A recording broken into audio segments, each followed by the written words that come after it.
How does one of the most powerful figures in hip hop, worth hundreds of millions, end up behind bars over charges the public barely understands?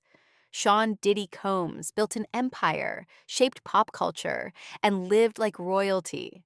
But in 2024, that empire cracked wide open.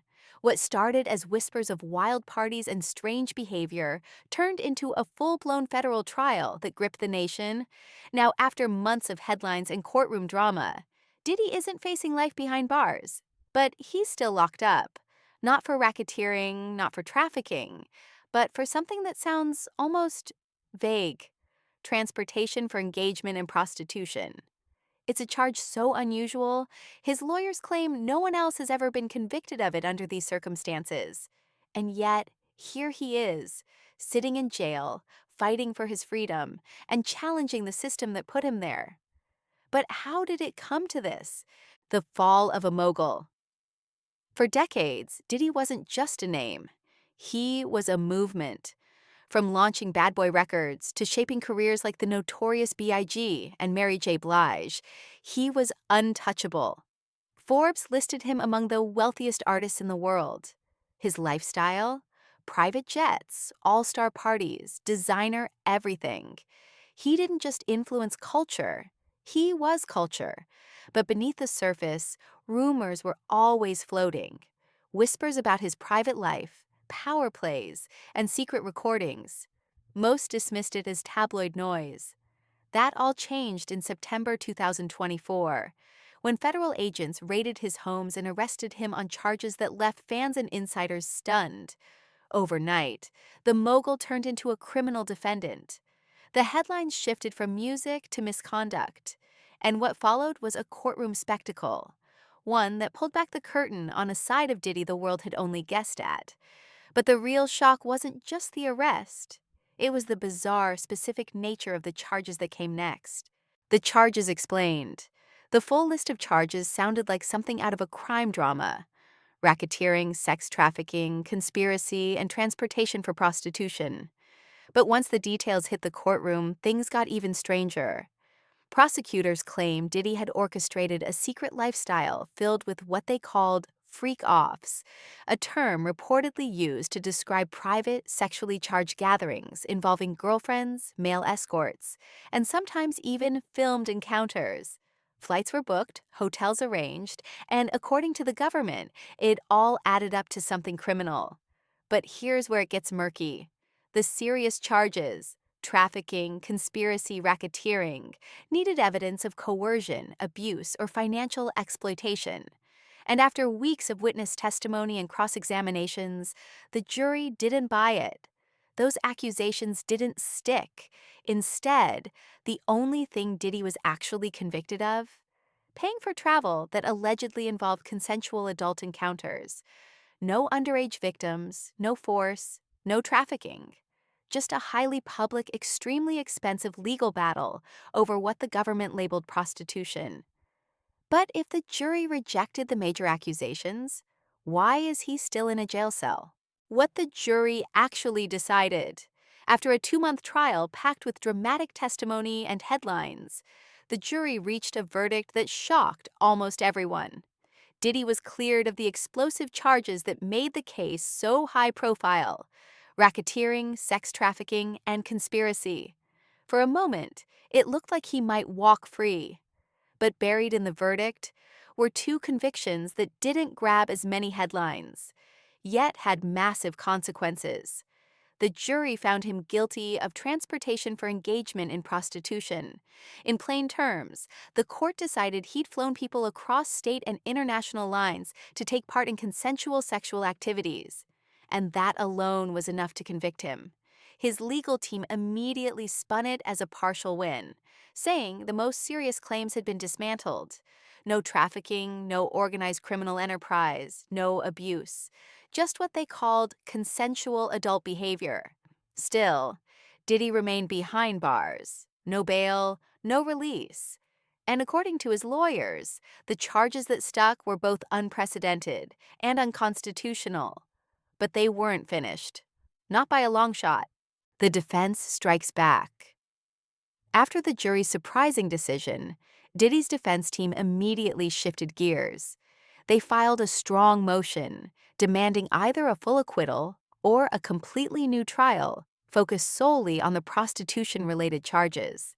Their case was built on dismantling the prosecution's narrative and exposing what they called serious flaws in the government's evidence. Central to their argument was the claim that Diddy never had a commercial motive behind the activities at the heart of the case. They insisted that all parties involved were consenting adults who freely chose to participate. The defense highlighted that there was no exploitation, coercion, or trafficking, only private, consensual arrangements involving adults who knew exactly what they were getting into. One of their most striking points was that Diddy's conduct, as described, doesn't fit the traditional definition of prostitution. According to the defense, flying people around and paying for their travel to engage in consensual activities, even if filmed, should not be criminalized. They argued that if this behavior is considered prostitution, then the conviction itself is unconstitutional, challenging the very limits of the law. They also pointed out how unusual this conviction is. To their knowledge, Diddy might be the only person ever convicted under these specific charges for this kind of conduct. This raised serious questions about consistency and fairness in the justice system. Beyond legal arguments, the defense painted a picture of a man unfairly vilified by the media and the government from the moment of his arrest. They accused prosecutors of painting Diddy as a monster, without credible evidence supporting the most serious allegations.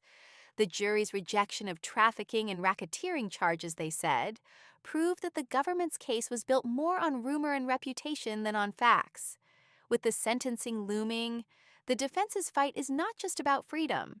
It's a battle over the narrative itself, challenging how this case will be remembered and how similar cases might be handled in the future. The case for release. After the trial, Diddy's legal team quickly moved to secure his freedom while awaiting sentencing. They argued that despite the convictions, he posed no threat to the public and had every intention to comply with any court conditions. To back this, they requested a staggering $50 million bond, a clear sign of both Diddy's resources and their confidence in his case. Their argument was simple but powerful. All the activities involved consenting adults, none of whom were exploited or coerced.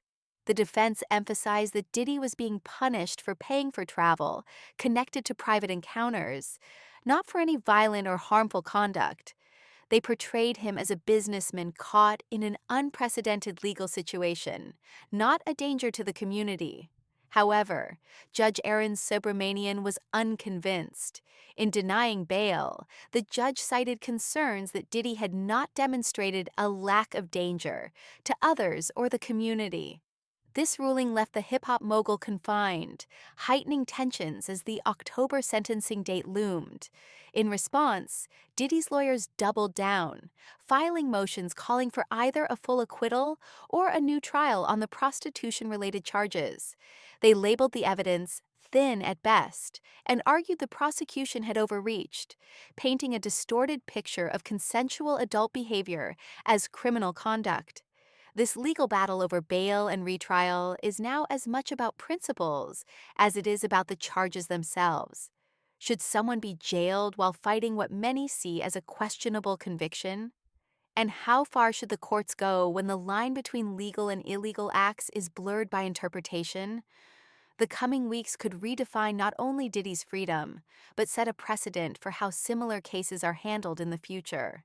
Public and media fallout.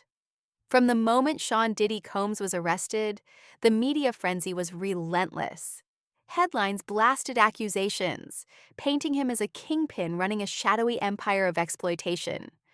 Social media exploded with reactions, some condemning him without question, others defending the hip-hop icon as a victim of an overzealous justice system. But as the trial unfolded, the story became far more complicated. Supporters pointed to the jury's acquittal on the most serious charges as proof that the prosecution had overreached. They argued Diddy was caught in a legal trap, targeted because of his fame and fortune, rather than clear evidence of wrongdoing. Meanwhile, critics insisted the conviction, even on the lesser charges, showed that no one is above the law. For them, it was a reminder that wealth and influence don't guarantee immunity from justice. The case also opened up wider debates about power dynamics, consent, and the blurred lines between legal and illegal behavior in high-profile circles. It sparked conversations about how the media frames celebrity scandals, often pushing sensational narratives before all facts are known. And through it all, public opinion remained divided. Was Diddy a mastermind of a criminal enterprise or a scapegoat caught in the crossfire of a complicated legal battle? This division revealed just how much the case had transcended the courtroom, shaping culture and conversations far beyond the trial itself. What happens next? With sentencing set for October, the clock is ticking for Sean Diddy Combs, and the stakes couldn't be higher. Facing the possibility of several years behind bars for the prostitution-related convictions, the hip-hop mogul and his legal team are preparing for a battle that could redefine the outcome entirely. His lawyers are pushing hard for either a new trial or a complete acquittal, arguing that the evidence simply doesn't support the conviction. They claim the prosecution's case was flawed from the start, relying too heavily on assumptions and sensationalized narratives rather than solid proof. If successful, they could overturn the charges, or at least force a do-over that might change everything. Beyond the courtroom, this case has already sent shockwaves through the music industry and legal communities alike. It raises difficult questions about how laws around prostitution and consent are enforced, especially when powerful figures are involved. Could this trial set a precedent that changes how similar cases are handled in the future? There's also the matter of Diddy's legacy. A man who built a cultural empire and influenced generations now faces a cloud of controversy that could overshadow decades of success. Whether he serves time or walks free, this chapter will forever be part of his story and the broader conversation about celebrity, justice, and the law. As the legal drama continues, one thing is clear: the outcome won't just affect Diddy. It could reshape the way we understand power, accountability, and the complex realities hidden behind headlines. Sean Diddy Combs' trial was never just about the charges against one of hip-hop's biggest moguls. It became a high-stakes story about fame, power, and the blurry lines between legality and morality. He walked away acquitted of the most severe accusations: racketeering, sex trafficking, and conspiracy, but was still convicted on a lesser, yet unusual charge that few understood fully. This case challenges us to look deeper at how justice operates when wealth and celebrity are involved. How do we balance protecting individual freedoms with enforcing laws designed to prevent exploitation? When the behaviors in question involve consenting adults in private arrangements, where does the law draw the line? And when media coverage shapes public perception before facts are fully laid out, how fair is the process? Diddy's story also exposes a larger conversation about the limits of power and the vulnerability that even the most influential figures can face. It shows how the court of public opinion can be as unforgiving as the courtroom itself, and how complicated the fight for truth and fairness really is. No matter what happens next, this trial will remain a defining moment, one that forces us to reconsider assumptions about celebrity, crime, and justice. It's a reminder that behind every headline, there's a story far more complex and human than meets the eye. And as the dust settles, we're left with a question that goes beyond Diddy himself. In a world obsessed with fame and scandal, can justice ever truly be blind? But this story isn't over. With sentencing just weeks away and Diddy's legal team refusing to back down, the next chapter could change everything. Will the court overturn the conviction, or will one of hip-hop's biggest names be locked away for years? We'll be watching every move. Stay tuned.